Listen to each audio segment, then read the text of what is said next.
За сайн байцгаана уу? Өнөөдөр та нартай body, mind, soul гэдэг ойлголтын талаар ярилцъя гэж бодлоо. Одоо дэлхийн нийтээр body, mind, soul гэдэг хөтөлбөр өрнөж байна.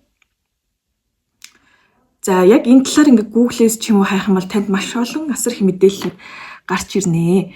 За хүн бид нар ганцхан body буюу одоо яг энэ махан биеэр л бүх зүйлийг давж гардаг, бүх зүйл энэ биед байдаг гэдэг ойлголтыг бол ард хоцорсон.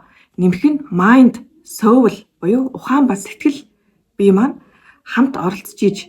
За бүр тухайлбал хэлэх юм бол бидний одоо харагдаж байгаа энэ махан бие маань за 70-аас 95% нь далд ертөнцийн сэтгэл болон ухаан биеэс хамаардаг. За яг энэ харагдаж байгаа бие маань 5-аас 20% гэх юм уу? Биеийг бол бидний биеийг удирддаг байх нэ. Гэхдээ нэг зүйлийг бас ойлгох хэрэгтэй. Дөнгөж төрсөн хүүхдэд үг хэлэхэд тухайн хүүхэд бол маш хурдан сурдаг. Шууд бие дээрээ хүлээгээд авчдаг. Насанд хүрсэн том хүмүүсийн хувьд яадаг вэ гэхээр ихэд махан биеэр нь дамжуулаад дараагаар нь сэтгэл болон ухаан биеэр дамжих юм шаардлагууд гарч ирж байдаг. Яагаад тэгэхээр бид нар хэтэрхий олон одоо бие маань том болчихсон гэх юм уу? Шууд ухаанаараа хүлээж авах тийм ухаанаараа хүлээж авах нь удаашрчихсан. Бие дээрээ махан бие дээрээ дадал, зуршил, хэвшил болгож иж бидний ухаан санаа сэтгэл маань хүлээж авдаг. За энийг бол шинжлэх ухаанаар асар их нотолчихсон зүйл байгаа.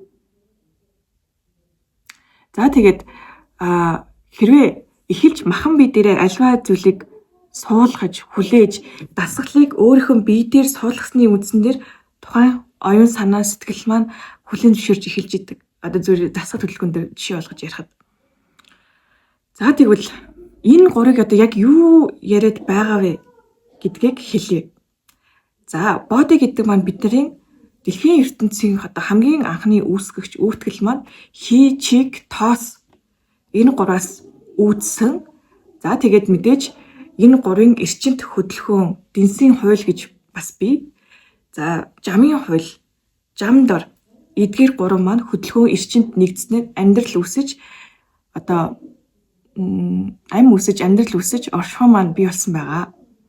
За тэгвэл хий, чиг, тоосноос үүдгэлтэй 5 махбод гэдэг онол бас бий. За энийг манай монголчуудын арга барилч дээр за энэтхэг хятадын одоо өнөтгөх хятадын ч гэсэн үзлэр 5 махбодын онол гэж бол байдаг. За тэр маань шороо, гал, мод, хий, төмөр гэд.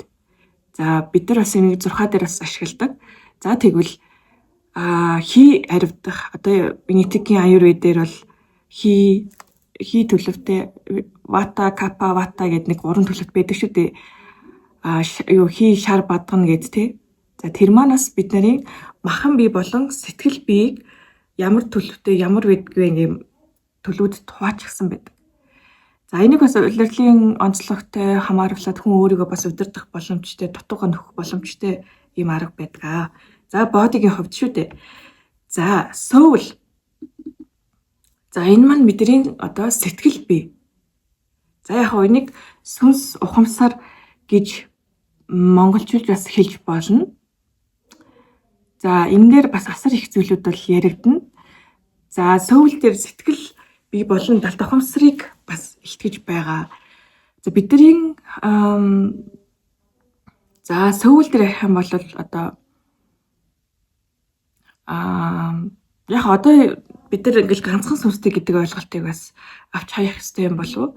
Бидний саяын 5 мах бод хий, чиг, тоос за тэгээд эндээсээ үүссэн одоо гал, ус, мод, хий окторгоо байгаа шүү дээ. Энэ 5 маань төмөр эдгээр 5 маань хүний бие тавлаа бэж идэг.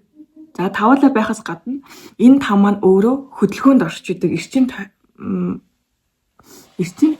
сөлбөлдөж байдаг. Бүгдээрээ амьтай гэдэг маань бүгд 5 мах одоо энэ 5 маань 5 сүнс яг сүнс гэж хэлж ер нь л онлынхаа хувьд бол сүнс гэж хэлдэг. Ясан сүнс, махан сүнс, цусан сүнс, үлийн сүнс, амин сүнс гэдэг. Эдгээр 5 сүнс бол бидний махан биеийг бол бүтээж байдаг. Зүрх маань цохилж байна шүү дээ. Зүрх маань цохилж ин зүрхнээс угшилтаа эн чинь бол галан махбод цос, тарих, содос эдгээр бүгд маань зүрхний цосон сүнс маань ингэж тасралтгүй ингэж ажиллаж байна. За ясан сүнс биднийг ингэж ястай, голтой, хөдөлгөөнтэй энэ бүгдийг бол бидний ясан сүнс дааж аваад хариуцаж байна. За үеийн сүнс бидний нөө амьдралын зорилго, тэмүүлэл, хүсэл тэдгээр маань үеийн сүнсийн маань үйл ажиллагаагаа хийгээ явж байна. За амин сүнс бидний одоо энэ гол амь тасаллаа гэж ширдэг шүү дээ. Яг энэ аюулхай, аймхай эндээс бид нар амиа тасалдаг. Одоо тэгвэл бид нар амьтай, голтой, голчтой явж байна. За ямар сүнс үлдчихв? Махан сүнс. За махан сүнс маань одоо ингээ болчин шүрмэс одоо энэ ингээ хөдөлгөөн бүгдийг хариуцаад явж байна. Хэрвээ бид нар энэ 5 сүнс хэрвээ байхгүй байсан бол зүгээр одоо энэ хөвтжидэг энэ үхмэ одоо хоолны мах байдаг штэ. Тэр махнаас юугаараа ялгаатай гэж та бүгд маань өөртөө бодож үзсэн бол бүхүүлдэн энэ хүн төрлөختөн хүн гэдэг энэ агва биет ганцхан сүнстэй байна гэдэг бол одоо сүнс гэдэг зүгээр эргэлтийн эрчим хүч гээд тодорхойлж ухамсарч гэдэг юм уу эргэлтийн хүч гээд тэгвэл бид нар зүгээр энэ хөвтөж байгаа амьгүй махаас юугаараа ялгаатай вэ? Биднийг энэ дор хаяжийн 5 сүнс маань тэтгэж авч явж байна. За мөн дээрээс нь наран сүнс, саран сүнс гээд бид нар наран сүнстэй бас саран сүнстэй дээд бие гэж хэлэгддэг. За тэгээд ер нь л 7 доор хаяж 7 сүнстэй тэгээд үндсэн 5 дээд биеийн 2 гээд 7 сүнс бид нарыг энэ махан биеийг ингэж авч явж байна. Тэгэхээр одоо яа шин бид нар гадаадын мэдлэг гэж бодоод өөрийн дотоодын Монгол үг уламжлалын мэдлэгийг орчин цагт ингээ хөрвүүлж ойлгохоор бас ойлгохгүй зүйлүүд тийм байт юм багтаа гэд зүйлүүд гардаг юм байл л те. Гэхдээ энийг одоо хүлэн зөвшөөрөхөөс өөр арга байхгүй. Зөвшөөрөхгүйсэн ч одоо за тэгээд майнд буюу ухаан бие. За энэ маань